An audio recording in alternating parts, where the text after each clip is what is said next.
অতীতের সব চুরির রেকর্ডকে যেন হার মানালো এই অভিনব কৌশল। ব্যস্ত সড়কের পাশেই বাংলাদেশ পেট্রোলিয়াম কর্পোরেশনের তেল পরিবহনের পাইপলাইনের ওপরেই নির্মাণ করা হয় একটি টিন শেড ঘর। বাইরে থেকে দেখলে সেটি ছিল একেবারেই সাধারণ, কিন্তু ঘরের ভেতরে গভীর রাতে চলত মাটির 12 ফুট নিচে ছিদ্র করে বিপিসির তেল চুরির চেষ্টা।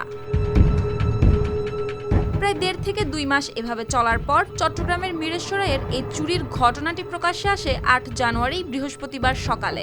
হাদি ফকিরহাট বাজার এলাকায় হঠাৎ করেই পাইপলাইন থেকে উপচে পড়তে থাকে তেল। মুহূর্তেই এলাকা জুড়ে ছড়িয়ে পড়ে তেলের গন্ধ আর উত্তেজনা।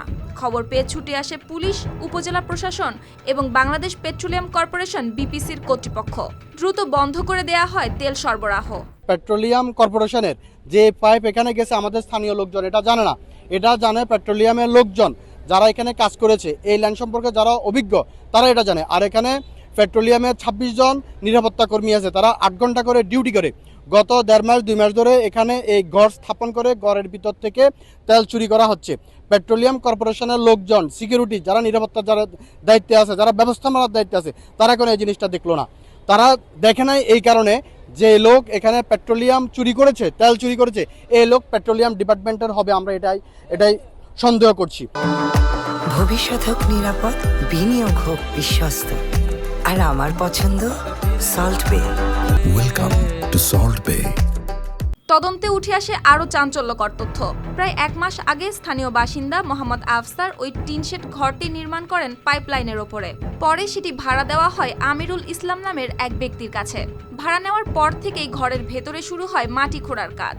তেল কখন সরবরাহ থাকবে, কখন থাকবে না, এই লাইনে যারা রক্ষণাবেক্ষণ করে তারাই জানে। এই লাইন সে যখন ড্রিল মেশিন দিয়ে ফুটা করেছে, তখন যদি তেলের সরবরাহ থাকতো, এখানে বিস্ফোরণ হতো, অগ্নিকাণ্ডের ঘটনা ঘটতো, কিন্তু এই ধরনের কোনো ঘটনা ঘটে নাই। অর্থাৎ সে এমন সময় এটা ডিল করেছে যে সময় এখানে তেল সরবরাহ ছিল না।